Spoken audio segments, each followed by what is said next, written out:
Somebody has sprayed me over. Somebody has marked my way.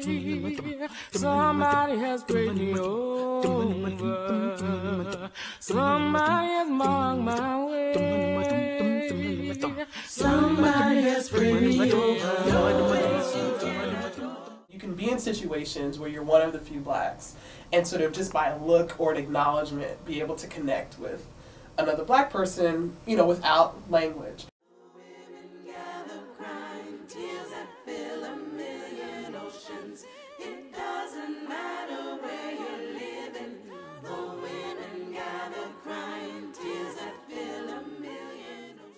African American advertising on TV. It's beautiful. On some level, we as consumers have to take some of the responsibility too. I mean, are you still giving your money to someone who is actively ignoring you? I feel like advertisers sometimes try too hard to be hip, but at the same time they steal a lot of the hipness from black people and whitewash it and try to put it back out there with a white face on it. The way that they want you to be, if you want to fit into the system, is to be as white as possible. Being a black person, no matter how educated you are, you know, or accomplished or whatever, you know, when it comes down to it, you're still a black person. But there is this kind of, you know, usually a little overweight, kind of happy black woman with all this knowledge about Pine Sol or Mr. Clean. Cleaning products and medicine, like stomach medicines. Like, if you know, things like Phillips Magnesium and Maalox, like, there's always a black woman in there like, you need to take some Maalox. When you were constipated. What? I gave him this new Cherry Phillips Milk of Magnesia.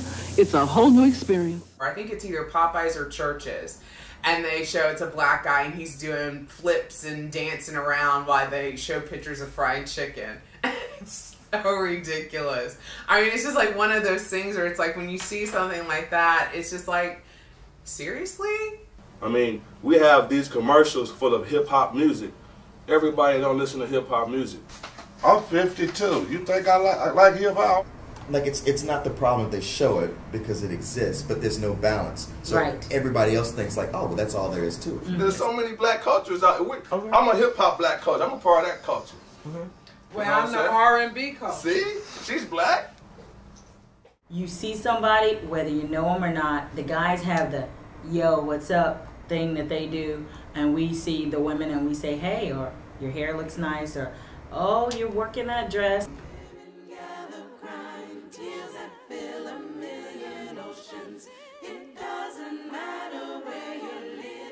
Definitely see a lot of black people being represented more diverse now than they were before. And I started using Pantene Pro V, honestly, because of that black commercial. African Americans, there's definitely a lot more, I guess, brand loyalty. I'm a creature of habit. If I find something that I like, I stick to it. There's Dawn. I've been using Dawn for 30 years now. Tide with bleach. Black folks love some Tide. I said I would never use my mother's washing detergent, which was Tide, but now I do because it has the April Fresh. I love Dove. Hot Pockets. Coca-Cola. Pillsbury. Gain. Dove soap. I'm in the body wash now. Axe body wash. I still buy Dial soap. I'm a bargain shopper when I grocery shop. I'm gonna go to the dollar store. I'm looking for, you know, the best price, straight up. I'm very much dollar store. I'll shop dollar store. Yeah, toothpaste is toothpaste. Detergent is detergent. And now we're older, we buy like the real like Fruit Loops instead of Fruit O's. The cereals in the bag. I like to buy those, you know, like the rip-off Cocoa Puffs and stuff like that. But people ask like, oh, I love that shirt you're wearing, whatever. $12 at Ross? What? Cinnamon Toast Crunch. We love some Kool-Aid. Black folks love Kool-Aid. Kool-Aid. Kool-Aid. It's that big picture dude. Yeah. Don't give me Flavor Aid. Don't give me nothing. If it does say Kool-Aid. I recently went back to Charmin, I must say. Yeah, it just felt so good. I use Charmin's because of Mr. Whipple. That's one of the best commercials going. I mean, the history of Charmin commercials. You have to have Charmin. Charmin. That's right. That's what I was trying to think of. That's another brand that she has to have, Charmin. That's it. Also, sandwich bread. Miracle Whip is the only thing that I'm allowed to buy. Miracle, I don't know why Miracle Whip is those weird attachments. And when I'm thinking about a hamburger, I want to go to McDonald's. No matter what they say on that TV, He likes McDonald's. They can put an elephant on there for all he cares. A bunch of organic vegetables, some soy milk. Soy milk. Soy milk. Vegetables and soy milk.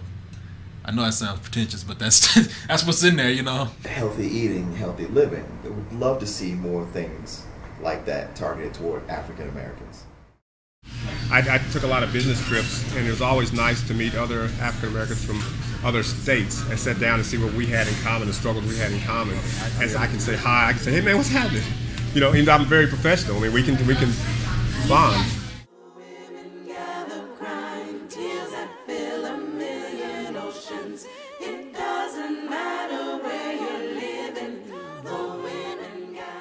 Something about the notion of business as being intricately connected to those who are buying your products.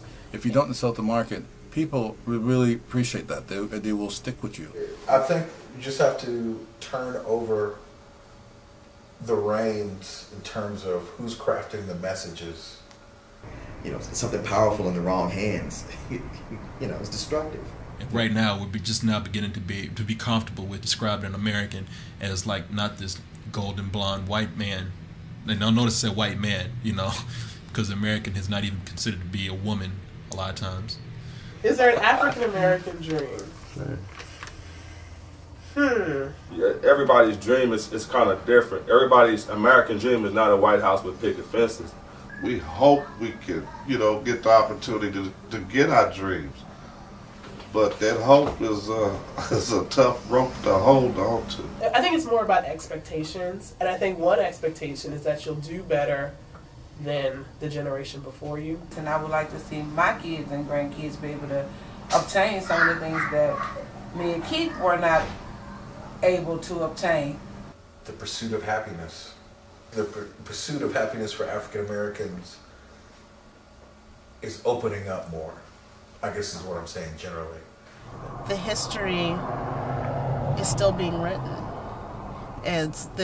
We as a Black community have not reached a point where it is, we have reached the highest height that we can reach. Somebody has marked my way. Somebody has prayed me over. Somebody has marked my way. Somebody has prayed me over. Somebody has marked my way. Somebody has prayed me over. Somebody has marked my way. Vision set on tomorrow, head high, heart wide open, mind clearly on my future, lovely.